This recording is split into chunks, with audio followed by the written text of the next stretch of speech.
रामकृष्ण हरी विठ्ठल केशव. जुने कीर्तनकार प्रवचनकार हे 100 वर्ष 80 90 वर्ष का जगले आणि त्या वयात सुद्धा ते कीर्तन प्रवचन का करत होते? काय कारण होतं याला? असं काय खात होते ते? त्यावेळेला तर कुठल्याही प्रकारचं औषध पाणी नव्हतं किंवा कुठल्याही प्रकारचे दवाखाने नव्हते. मग त्यांना रोग होत नव्हते का? त्यांचं खानपान काय वेगळं होतं का? तर खानपान काही वेगळं नव्हतं, लक्षात ठेवा. उलट अलीकडचं खानपान हे सांगून अमकं खाऊ नका तमकं खाऊ नका. नीट लक्ष द्या मी काय म्हणतो. यामुळं असं झालंय की रोगाला कारणीभूत अशा गोष्टी घडू लागले. बऱ्याच जणांना असं वाटतं की जठराग्नी असतो. अरे जठराग्नी असतो म्हणजे काय तिथं काय चूल पेटवलेली आहे का? तो अग्नी विझण्यासाठी तिथं काय आपण घरी स्वयंपाक जशा पद्धतीनं करतो किंवा गॅस पेटवून जशी उष्णता निर्माण करतो तशा पद्धतीनं होतं का? तर असं काही होत नाही, लक्षात ठेवा. काय बरेच जण असे सांगतात की 2 तास 1 तास पाणी पिऊ नका. काय समजूत आहे? कशासाठी पाणी प्यायचं नाही? अहो कायकांना ते पाणी न पिल्यामुळं तुम्हाला सांगतो किडनी स्टोन झाला. कायकांची 2-2 दिवस संडास झाली नाही ते पाणी न पिण्यामुळं.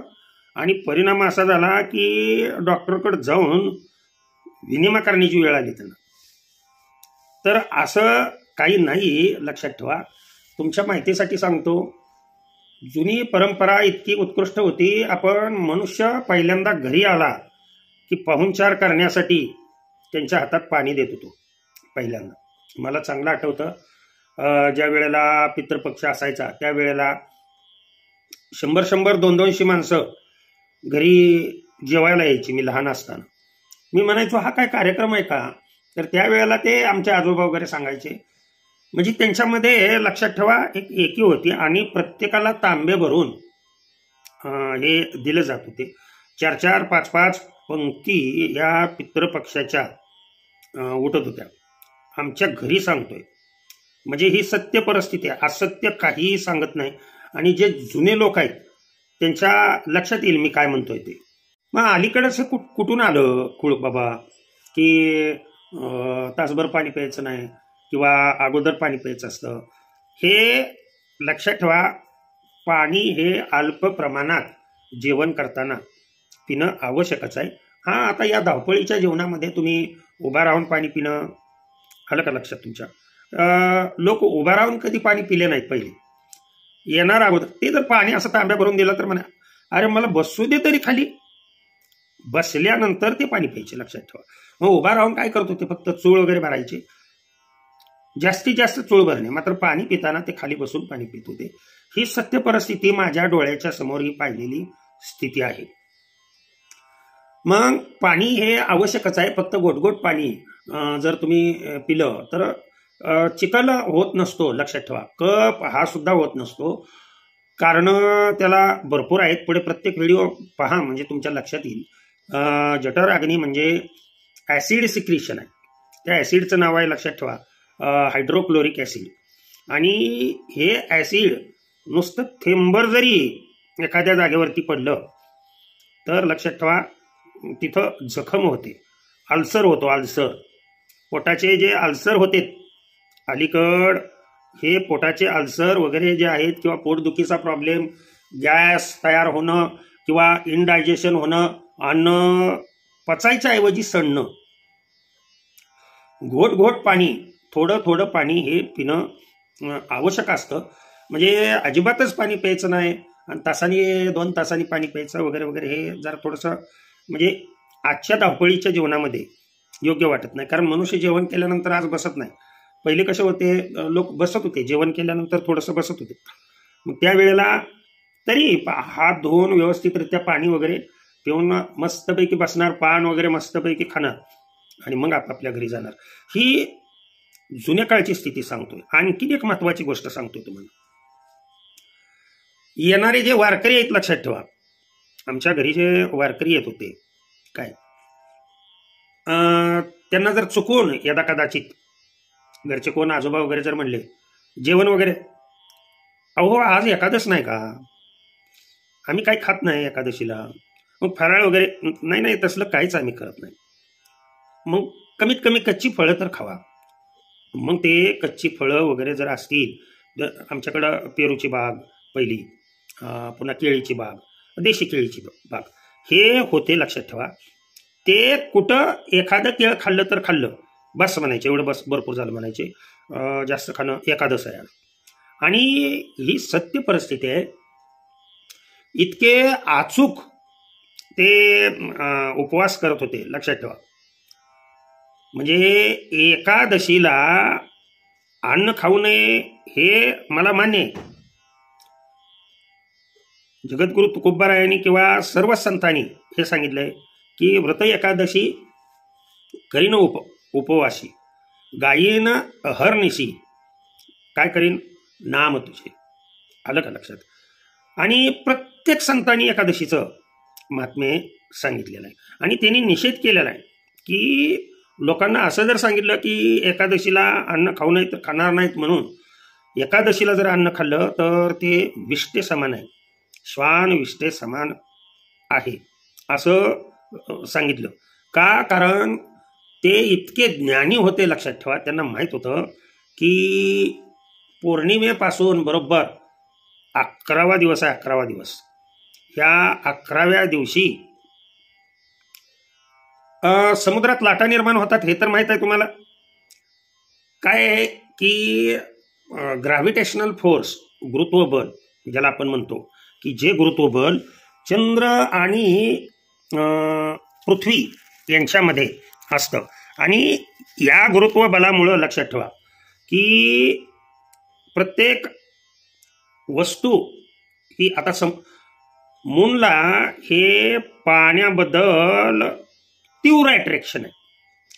म्हणून अमावस्या आणि पौर्णिमेला लक्षात ठेवा, तुमच्या लक्षात येईल की हे जे पाणी, ते पाणी समुद्राच्या कडेला अट्रॅक्ट करून घेतलं जातं. मोठ्याच्या मोठ्या लाटा निर्माण होतात. ह्या लाटा का निर्माण होतात, काय कारण आहे याच्यासाठी, तर सनचं जे अट्रॅक्शन आहे या पाण्यावरती, हे पाण्यावरती असणारं अट्रॅक्शन, मॅक्झिमम अट्रॅक्शनमुळं काय करतंय, ते पाणी खेचून घेतंय.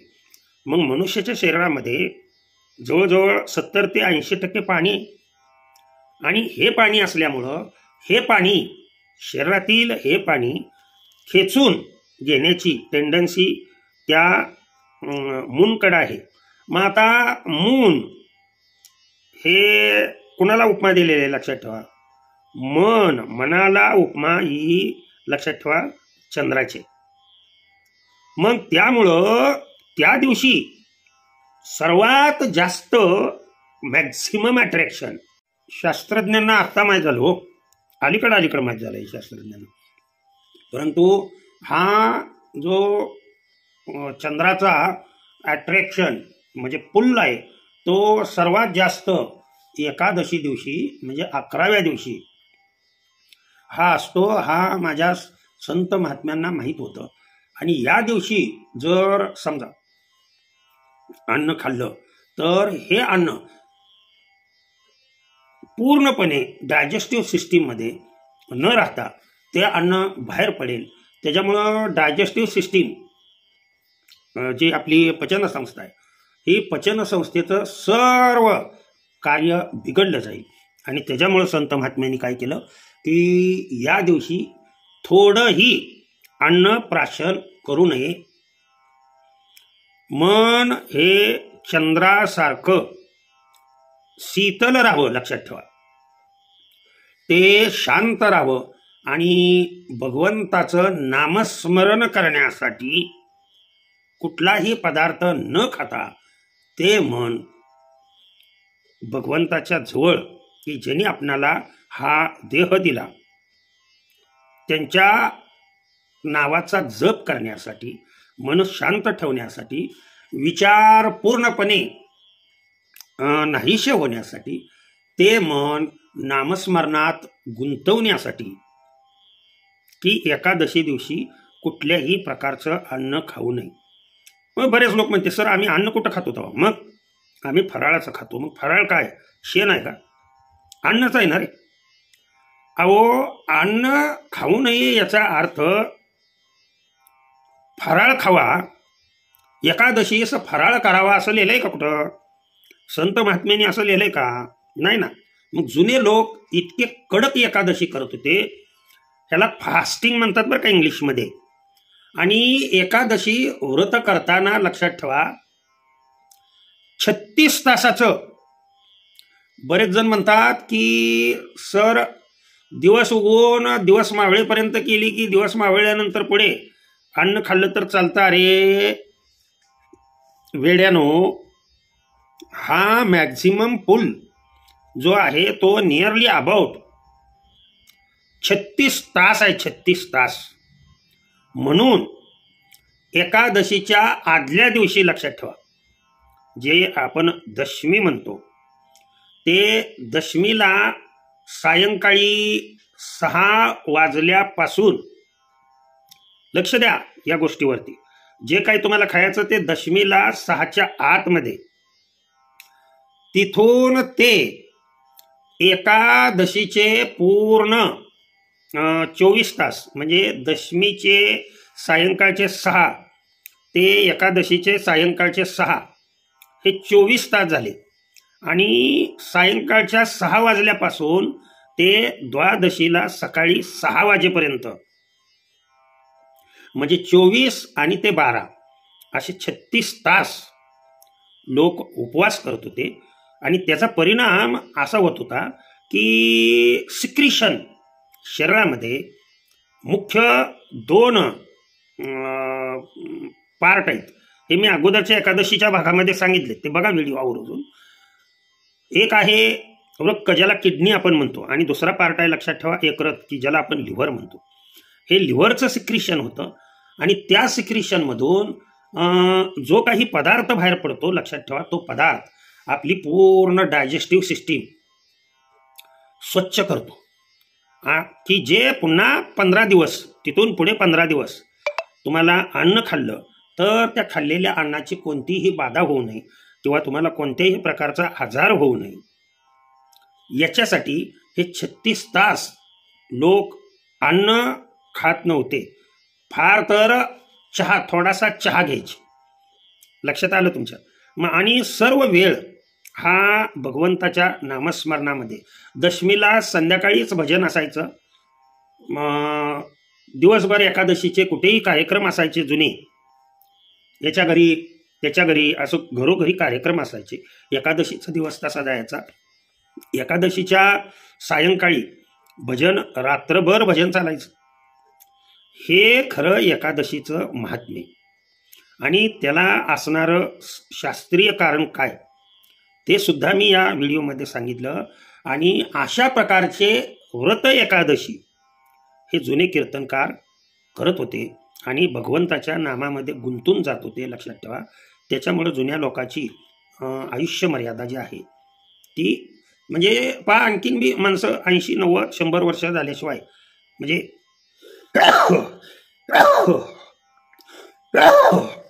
मृत्यू येत नाही त्यांना.